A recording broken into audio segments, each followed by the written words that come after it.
नमस्कार दोस्तों, स्वागत है आपका UK education universe YouTube channel पे। दोस्तों, राजपाल सिंह सीरीज में हमारा आज अंतिम चैप्टर है, यानी कि चैप्टर नंबर 27 आपका जो हिंदी साहित्य एवं पुरस्कारों से संबंधित है। इसके साथ ही राजपाल सिंह सीरीज हमारी ख़त्म होने वाली है और साथ ही जो हमारा राजपाल सिंह सीरीज में हिंदी साहित्य एवं पुरस्कार से संबंधित चैप्टर है, इसके एमसीक्यूज़ वीडियो हमने पहले से बना के यूट्यूब चैनल पर अपलोडेड है। अगर मैं देखूँ तो दोस्तों, हमारा जो एक अलग से प्लेलिस्ट बना हुआ है जो एमसीक्यू वीडियो सीरीज करके राजपाल सिंह सीरीज से संबंधित है।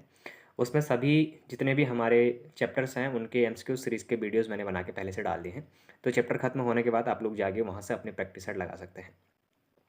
और साथ ही आप लोग अपनी एक और प्रतिक्रिया ज़रूर दें। मैंने आप लोगों को इससे पहले भी पूछा था कि हिंदी खत्म होने के बाद आप लोग कौन सी बुक चाहते हैं कि मैं शुरू करूं, राजेंद्र सिंह बलौदी या फिर अजय रावत परीक्षा वाणी या फिर बीएस नेगी।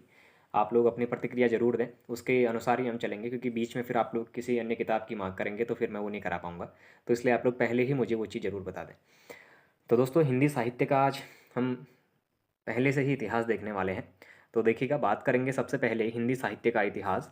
तो हिंदी का प्रथम व्याकरण जोशुआ कैटलर ने लिखा, यानी कि हिंदी का जो प्रथम व्याकरण था वो हमारा जोशुआ कैटलर ने लिखा था। कहता है हिंदी साहित्य के इतिहास लेखन का सर्वप्रथम प्रयास या लेखन की परंपरा का सूत्रपात गारसादी तासी ने किया था। अच्छा दोस्तों, इसमें दो क्वेश्चन आपके देखने को मिलते हैं। एक तो हिंदी का प्रथम व्याकरण किसने लिखा था या फिर व्याकरण किसने लिखा था, तो आप लोग जेसुआ कैटलर की तरफ से आप लोग का क्वेश्चन का आंसर निकलता है। दूसरा, हिंदी साहित्य के इतिहास में सर्वप्रथम प्रयास या लेखन की परंपरा का सूत्रपात के रूप में किसे जाना जाता है, तो हमारा गारसा दताशी को जाना जाता है। उन्होंने फ्रेंच भाषा में इस्तवार दला लितेतुर एदुयु या फिर एदुतानी नामक ग्रंथ की रचना करी थी। अच्छा दोस्तों, ये आप लोग ग्रंथ भी जरूर याद करेंगे। उसके बाद देखिएगा क्या कहता है, शिव सिंह सरोज हिंदी भाषा में लिखा गया हिंदी का प्रथम साहित्य साहित्य साहिक साहित्योसाहिक ग्रंथ है। यानी कि जो हमारा शिव सिंह सरोज हिंदी भाषा में लिखा गया हिंदी का प्रथम क्या कह रहा है, साहित्य ही हासिक ग्रंथ है कह रहा है। साथ ही the modern vernacular literature of the Hindustan काल क्रमानुसार लिखा गया हिंदी साहित्य का प्रथम इतिहास ग्रंथ है। अच्छा, हिंदी साहित्य का प्रथम इतिहास ग्रंथ कौन सा है, अगर तो the modern vernacular literature of Hindustan, जो कालानुक्रमानुसार लिखा गया क्या है हिंदी का, या फिर हिंदी साहित्य का प्रथम हमारा क्या है ऐतिहासिक ग्रंथ के रूप में जाना गया है। फिर देखिएगा, अगर बात करेंगे हिंदी साहित्य के इतिहास को व्यवस्थित रूप देने का श्रेय आचार्य रामचंद्र शुक्ल को जाता है। वहीं अगर बात करेंगे जॉर्ज ग्रियर्सन की, तो जॉर्ज ग्रियर्सन के इतिहास ग्रंथ the modern vernacular literature of Hindustan, यानी कि हमारा जो the modern vernacular literature of Hindustan, अभी इसके जो राइटर हैं वो कौन है, तो दोस्तों हमारे जॉर्ज ग्रियर्सन के रूप में उनको हमारा जाना जा रहा है। जो हमारा क्या है, हिंदी का प्रथम हमारा किस रूप में जाना जाता है, साहित्य का प्रथम इतिहास ग्रंथ के रूप में हमने जिसको जाना था। ठीक हो गया। उसी तरीके से देखिएगा कि जॉर्ज ग्रियर्सन के इतिहास ग्रंथ the modern vernacular literature of Hindustan में सर्वप्रथम हिंदी साहित्य के विभिन्न कालों का नामकरण एवं काल विभाजन मिलता है। इतिहास का ही स्रोत हमारा इसी ग्रंथ से मिला था जो हमारे ग्रियर्सन जी के द्वारा लिखा गया था, कहता है। फिर देखिएगा, हिंदी साहित्य इतिहास ग्रंथ के रचनाकार, अब देखिएगा, इस्तवार द ला लिटरेचर एंड्यू द एंड्यूतानी 1839 में गार्दी द तासी के द्वारा इसको लिखा गया था। पहला ग्रंथ यही था जो लिखा गया था। उसके बाद आपका शिव सिंह सरोज, यानी कि शिव सिंह सरोज सेंगर के जो लिखी गई थी। और उसके बाद the modern vernacular literature of Hindustan 1889 में जो ग्रियर्सन जी के द्वारा लिखी गई थी। उसके बाद अगर बात करेंगे हिंदी साहित्य विमर्श की जो रचना है वो 1923 में पदुमलाल पुन्नालाल बख्शी के द्वारा की गई थी। और हिंदी भाषा का विकास 1924 में डॉक्टर श्याम सुंदर दास जी के द्वारा करी गई थी। अगर देखें तो हिंदी साहित्य का इतिहास 1929 में आचार्य रामचंद्र शुक्ल जी के द्वारा करी गई थी। फिर देखिएगा, अगर बात करेंगे हिंदी साहित्य का विवेचनात्मक इतिहास 1930 सूर्यकांत त्रिपाठी निराला जी के द्वारा लिखी गई है। अगर फिर देखेंगे तो हिंदी भाषा और साहित्य 1930 में डॉक्टर श्याम सुंदर दास जी के द्वारा लिखी गई है। फिर देखेंगे अगर हिंदी साहित्य का इतिहास 1931 में इसकी जो रचना है वो रामचंद्र शुक्ल रसाल जी के द्वारा करी गई है। वहीं अगर देखेंगे तो हिंदी साहित्य का इतिहास, यानी कि आधुनिक हिंदी साहित्य का जो इतिहास है वो हमारा 1934 में कृष्ण शंकर शुक्ल जी के द्वारा लिखी गई है। अगर फिर देखेंगे हिंदी साहित्य की भूमिका 1940 में डॉक्टर हजारी प्रसाद द्विवेदी जी के द्वारा इसकी रचना करी गई है। वहीं अगर हिंदी साहित्य का उद्भव और विकास देखें तो ये 1952 में डॉक्टर हजारी प्रसाद द्विवेदी जी के द्वारा लिखा गया है। फिर देखिएगा, अगर बात करेंगे अन्य उन रचनाओं की, तो हिंदी साहित्य का आदिकाल 1952 डॉक्टर हजारी प्रसाद द्विवेदी जी के द्वारा ही ये भी लिखी गई है। और हिंदी साहित्य का अतीत जो है वो आपका आचार्य विश्वनाथ प्रसाद मिश्र जी के द्वारा लिखी गई है। फिर देखिएगा हिंदी साहित्य का आलोचनात्मक जो इतिहास है वो डॉक्टर राम कुमार वर्मा जी के द्वारा लिखी गई है। और वहीं हिंदी साहित्य का जो इतिहास है वो 1973 में डॉक्टर नगेंद्र जी के द्वारा लिखी गई है। फिर देखिएगा आधुनिक हिंदी साहित्य का जो इतिहास है 1978 में बच्चन सिंह जी के द्वारा लिखी गई है। हिंदी साहित्य और संवेदना का जो विकास है वो 1986 में राम स्वरूप चतुर्वेदी जी के द्वारा लिखी गई है। फिर देखिएगा अन्य फिर उन रचनाओं के बारे में बात करते हैं। तो लगभग हमारी जो रचनाएं थी वो खत्म हो चुकी हैं और ये इंपॉर्टेंट भी हैं, आप लोग इनको जरूर देखिएगा। अगर रचना और रचनाकार को देखें तो दोस्तों प्रेम सागर ये लगभग पूछा जाता है, इससे पहले भी काफ़ी बार पूछा गया है। तो प्रेम सागर दोस्तों लल्लू लाल जी के द्वारा लिखी गई, जो हिंदी के प्रथम गद्यकार के रूप में इनको जाना जाता है। अगर आपको लोगों से क्वेश्चन पूछा जाता है डायरेक्टली कि हिंदी के प्रथम गद्यकार के रूप में कैसे जाना जाता है, तो लल्लू लाल जी को जाना जाता है। और प्रेम सागर के जो हमारे रचनाकार हैं वो भी हमारे लल्लू लाल ही हैं। वहीं फिर दूसरा देखिएगा रानी केतकी की कहानी इंसा अल्लाह खां, ये इससे पहले काफ़ी बार पूछा गया क्वेश्चन है। यानी कि रानी केतकी की जो कहानी है इसकी जो रचना करी है वो हमारे इंसा अल्लाह खां जी के द्वारा करी गई है। नासिकेतोपाख्यान जो हमारी रचना है इसके जो रचयिता हैं वो हमारे सदल मिश्र जी हैं। अगर वहीं बात करेंगे हम सुख सागर के, तो इसके जो रचनाकार हैं वो सदासुख लाल जी के द्वारा इसको लिखा गया है। फिर देखिएगा भाषा योग वशिष्ठ, इसकी रचना जो है वो राम प्रसाद निरंजनी के द्वारा की गई है। और गोरा बादल की जो कथा है वो जटमल के द्वारा करी गई है। हिंदी साहित्य का काल विभाजन अगर देखा जाए तो दोस्तों हिंदी जो साहित्य है उसका काल विभाजन हमारे कुल 4 रूप में देखने को मिला है। जो हमारा आदिकाल है, आदिकाल को हमारा वीरगाथा काल के रूप में भी जाना जाता है। दूसरा हमारा पूर्व मध्य काल है जिसको हमारा भक्ति काल के रूप में जाना जाता है। तीसरा हमारा उत्तर मध्यकाल जिसको रीतिकाल के रूप में, और आधुनिक काल यानी कि गद्यकाल के रूप में जाना जाता है।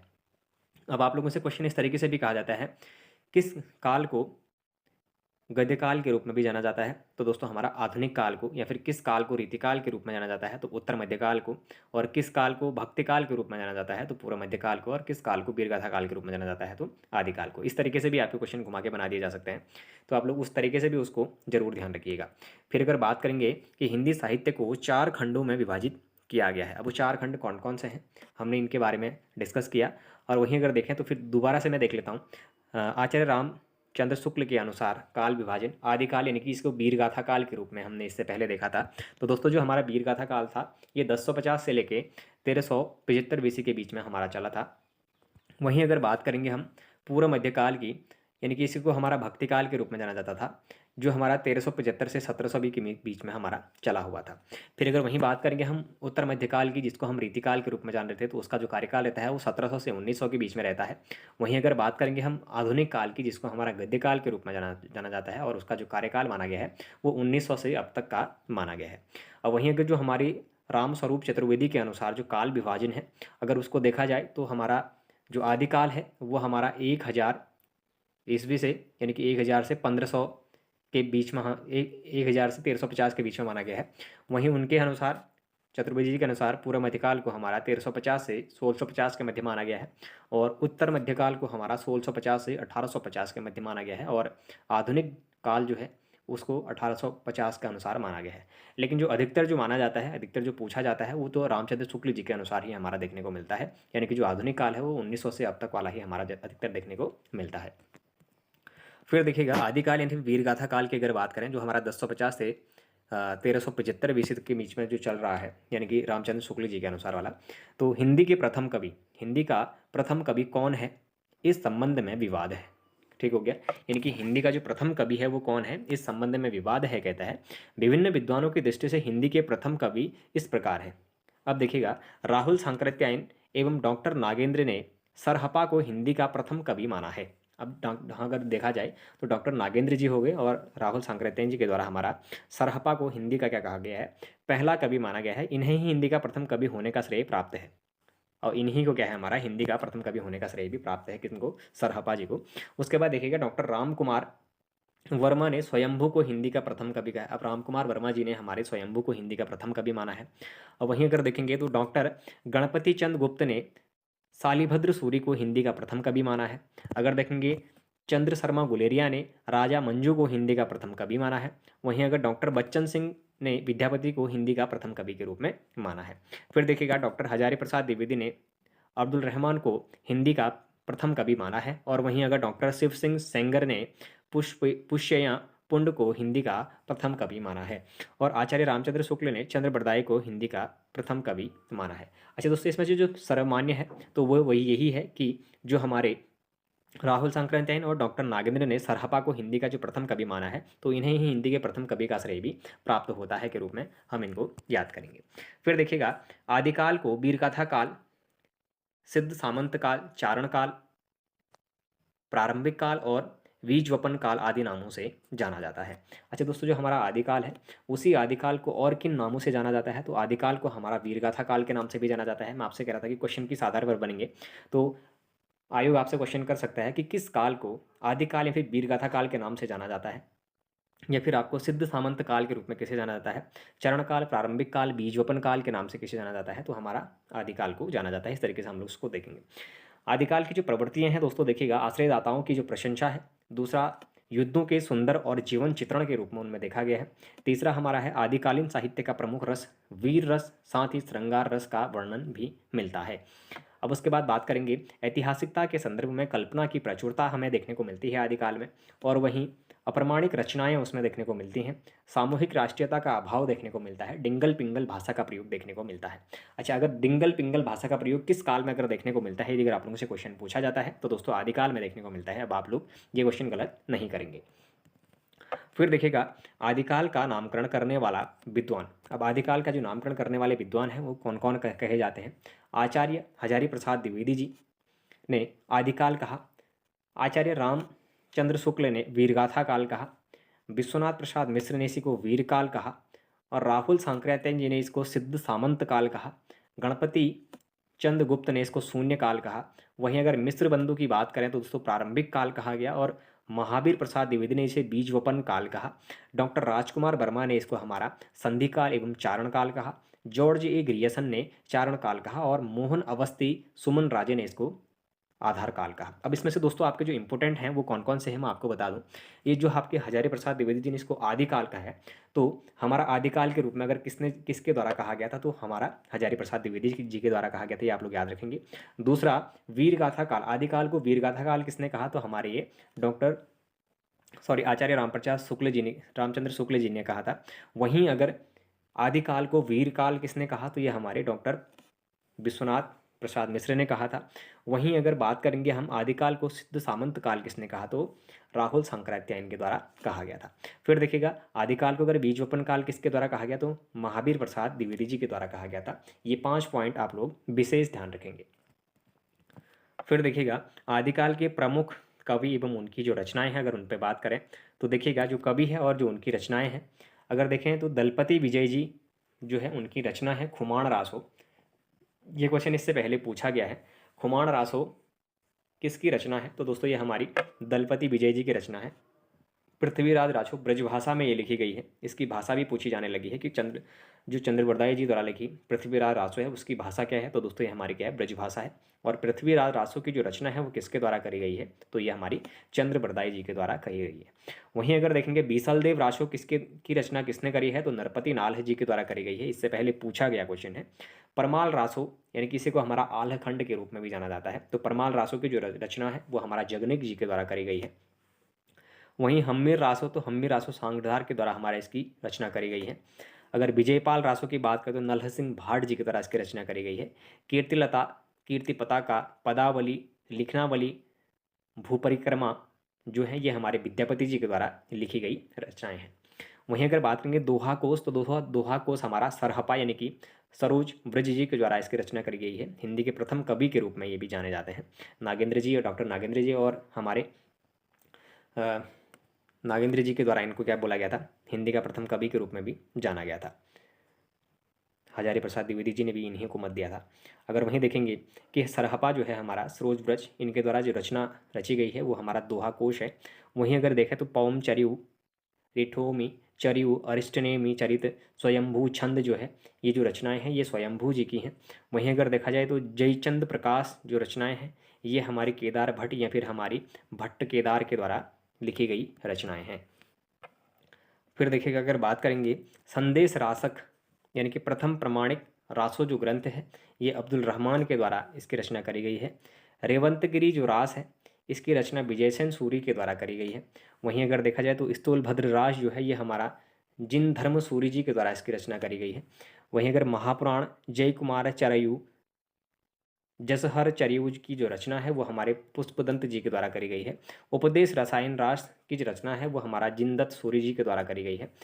श्रावकाचार की जो रचना है वो हमारा देवसेन जी के द्वारा करी गई है। फिर देखिएगा भरतेश्वर बाहुबली रास अपभ्रंश प्रभावित पहली रचना पंच पांडव चरित रास की जो रचना है वो हमारी शालिभद्र सूरी जी के द्वारा करी गई है। वहीं अगर देखा जाए तो दोस्तों कुवलीमाला कथा जो है वह हमारी अघोतन सूरी जी के द्वारा इसकी रचना करी गई है। फिर देखिएगा अगर बात करेंगे अन्य उन रचनाकारों पे तो देखिएगा विशेष जो हमारे हैं चंद्रप्रदायी पृथ्वीराज रासो यानी कि पृथ्वीराज चौहान के दरबारी कवि थे जो हमारे चंद्रप्रदायी हैं जिनके द्वारा हमारा पृथ्वीराज रासो लिखा गया था। तो ये जो चंद्रप्रदायी थे दोस्तों ये हमारे पृथ्वीराज चौहान के दरबारी कवि हुआ करते थे। इनकी जो रचना है पृथ्वीराज रासो को हिंदी का प्रथम महाकाव्य एवं इन्हीं हिंदी का प्रथम महाकाव्यकार माना गया है। अच्छा दोस्तों जो हमारे पृथ्वीराज रासो के जो रचयिता हैं चंद्रप्रदायी जी ये हमारे पृथ्वीराज चौहान के क्या हैं सबसे पहले तो दरबारी कवि हैं और इनकी जो रचना है पृथ्वीराज रासो इनको हिंदी का प्रथम महाकाव्य एवं इन्हें ही हिंदी का प्रथम महाकाव्यकार के रूप में भी जाना जाता है। किसको? चंद्रप्रदायी को।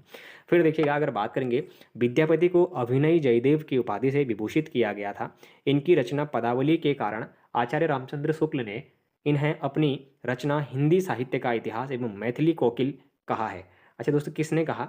तो देखिएगा रामचंद्र शुक्ल ने अपनी रचना हिंदी साहित्य का जो इतिहास है उसमें मैथिली कोकिल के रूप में किसे जाना गया है? तो विद्यापति को जाना गया है। किसके द्वारा? रामचंद्र शुक्ल जी के द्वारा। ठीक हो गया। फिर देखिएगा बीसलदेव रासो को आचार्य रामचंद्र शुक्ल ने वीर गाथात्मक नहीं माना है। अब जो बीसलदेव रासो है उसको आचार्य रामचंद्र शुक्ल ने वीर गाथात्मक नहीं माना है। कहता है विद्यापति ने संस्कृत मैथिली एवं अपभ्रंश में अपनी रचनाएं की हैं। इनकी रचनाएं कार्तिपता का अभी तक प्रकाशित नहीं हुई है। इन्होंने कुल 14 ग्रंथों की रचना की है। फिर देखिएगा स्वयंभू को अपभ्रंश का वाल्मीकि एवं अपभ्रंश का प्रथम कवि माना जाता है।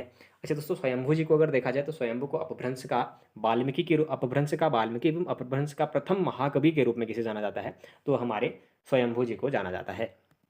फिर देखिएगा इन्हें जाने में क्या जानते हैं? देखिएगा अपभ्रंश शब्द का सबसे पहले उल्लेख पतंजलि ने किया था। अब देखिएगा जो अपभ्रंश शब्द है अपभ्रंश शब्द का जो सबसे पहले प्रयोग है वो हमारा पतंजलि जी के द्वारा किया जाता है। कहता है बौद्ध धर्म से जुड़े साहित्य की भाषा पाली है। ये अधिकतर बार पूछा गया क्वेश्चन है। खड़ी बोली हिंदी में सर्वप्रथम रचना करने वाले कवि अमीर खुसरो हैं। मुकरिया लिखने का सर्वप्रथम प्रयास इन्होंने ही किया था। अच्छा दोस्तों जो मुकरिया है उसको लिखने का भी सबसे पहले जो प्रयास है वो किसके द्वारा किया गया था? तो ये भी हमारा अमीर खुसरो जी के द्वारा किया गया था। और खड़ी बोली के जो प्रथम रचनाकार के रूप में जाने जाते हैं तो वो भी हमारे अमीर खुसरो ही जाने जाते हैं। फिर देखिएगा ढोला मारू रादुहा 11वीं शताब्दी में रचित लोक भाषा काव्य है। इस काव्य के मूल कवि कल्लूल हैं। कहता है अगर फिर बात करें सरहपा को सिद्धि का प्रथम कवि सबसे पुराना कवि माना जाता है। अच्छा दोस्तों जो हमारा सरहपा है सरहपा को सिद्धों का प्रथम कवि एवं सबसे पुराना कवि के रूप में भी जाना जाता है। इनफैक्ट इनको हिंदी के प्रथम कवि के रूप में भी जाना गया है। मैंने आपको जैसे कि बताया था। इन्हें सहजयान का ब्रजयान का प्रवर्तक माना जाता है। इनका संबंध सिद्ध साहित्य से था। फिर देखिएगा अगर बात करेंगे चंद्र शर्मा गुलेरी ने सर्वप्रथम हिंदी अपभ्रंश को पुरानी हिंदी कहा। धातव्य है कि आचार्य हजारी प्रसाद द्विवेदी ने अपभ्रंश को पुरानी हिंदी कहा। अतः पुरानी हिंदी का सर्वप्रथम नामकरण करने वाले जो विद्वान हैं वो चंद्रधर शर्मा गुलेरी हैं। आदिकाल में पहेलियों मुकरियों और गजलों की जो रचना है वो करने वाले हमारे कौन हैं? अमीर खुसरो जी हैं। ठीक हो गया। आदिकाल में जो पहेलियाँ हैं हमारी मुकरियाँ हैं या फिर गजलें हैं उनकी जो रचना करी है वो हमारी किसने करी है? कवि अमीर खुसरो जी ने करी हुई है। अगर बात करेंगे रावलवेल गद्य पद्य मिश्रित चंपू काव्य की प्राचीन हिंदी कृति है। अच्छा दोस्तों जो हमारा रावलवेल है ये क्या है? हमारा गद्य और पद्य दोनों की ही मिश्रित क्या है? चंपू काव्य की प्राचीनतम हिंदी कृति के रूप में जानी जाती है। कहता है फिर देखिएगा सिद्धों की संख्या 84 है। 84 सिद्धपीठ आप लोगों ने देखे होंगे। सिद्धों की संख्या 84 है। इनके द्वारा प्रयुक्त भाषा को संध्या या फिर संध्या कहा गया है। अच्छा, जो सिद्धों की जो भाषा है उनमें क्या कहा गया है, इनकी जो भाषा है या तो उनको संध्या या फिर इनको संध्या के रूप में जाना गया है। अच्छा, रासो ग्रंथ ब्रज भाषा में लिखे गए हैं। अच्छा, जैसे पृथ्वीराज रासो है तो ये भी हमारे ब्रज भाषा में लिखी गई थी। उसी तरीके से जितने भी रासो ग्रंथ हमारे हैं वो सभी ही जो ग्रंथ होंगे वो किस भाषा में लिखे गए हैं, ब्रज भाषा में लिखी गई हैं, ऐसा बताता है। उक्त व्यक्ति प्रकरण एवं व्याकरण ग्रंथ था जिसके रचयिता दामोदर शर्मा थे। अच्छा, जो उक्त व्यक्ति प्रकरण एक क्या था, व्याकरण ग्रंथ था कराया, जिसके जो रचयिता थे वो हमारे दामोदर शर्मा थे, और नाथों की जो संख्या थी वो हमारी 9 थी बताया गया है। अच्छा, पूर्व मध्यकाल या फिर भक्तिकाल, अगर भक्तिकाल को देखा गया तो दोस्तों इसमें हमारे निर्गुण काव्य धारा और सगुण काव्य धारा देखा गया था। अच्छा, निर्गुण काव्य धारा में हमारे ज्ञानाश्रयी शाखा आई थी और दूसरी हमारी प्रेमाश्रयी शाखा आई थी। वहीं अगर बात करेंगे सगुण काव्य धारा की तो इसमें हमारी रामाश्रयी शाखा आई थी और दूसरी हमारी कृष्णाश्रयी शाखा आई थी। तो दोस्तों हमने आज डिस्कस किया आदिकाल के बारे में, और आदिकाल में हमने विशेषकर उन सभी चीज़ों को जाना, उन सभी लेखकों को, उन रचनाकारों को जाना जिनके परीक्षा दृष्टि से काफ़ी महत्वपूर्ण अपना योगदान रहता है। कल हम बात करेंगे पूर्व मध्यकाल की यानी कि भक्ति काल की, यानी कि जो हमारा 1375 से 1700 के मध्य जिसका कार्यकाल रहा है, तो उसके बारे में हम कल जानेंगे कि निर्गुण काव्य धारा क्या है, सगुण काव्य धारा क्या है, और जिसमें हमारी निर्गुण काव्य धारा में हमारे ज्ञानाश्रयी शाखा के जो संत हैं और जो हमारे प्रेमाश्रयी शाखा के जो सूफी काव्य है, वहीं सगुण काव्य धारा में अगर देखें तो रामाश्रयी शाखा के जो हमारे कवि रहने वाले हैं और कृष्णाश्रयी शाखा के जो कवि रहने वाले हैं उनके बारे में डिटेल से डिस्कस करने वाले हैं। दोस्तों हमने अपना एक टेलीग्राम चैनल बना लिया है जिसमें आपको रेगुलर पीडीएफ मिलते रहेंगी। यानी कि मैं आप लोगों से यूँ कहूँ कि अभी तक के जो हिंदी सीरीज के जितने भी हमारे पीडीएफ निकले हुए हैं या फिर निकलने हैं, अभी निकले तो नहीं हैं लेकिन जो निकलने हैं वो हमारे चाहे एमसीक्यूज वीडियो से रिलेटेड हो या फिर आपकी थ्योरी सेशन से रिलेटेड जितने भी पीडीएफ होंगे मैं वो टेलीग्राम चैनल पर डालूंगा। आप लोग जाके वहाँ से देख सकते हैं। टेलीग्राम चैनल का लिंक मैं वीडियो के डिस्क्रिप्शन बॉक्स पर डाल दूंगा, आप लोग जाके वहाँ से उस चैनल से जुड़ सकते हैं। तो दोस्तों यदि अगर आप लोगों को ये वीडियोस पसंद आ रही हो तो आप लोग चैनल को जरूर सब्सक्राइब करें, अपने दोस्तों के साथ चैनल को जरूर शेयर करें, बाकी लाइक करें, कमेंट करें और बने रहिएगा UK education universe YouTube channel के साथ। धन्यवाद।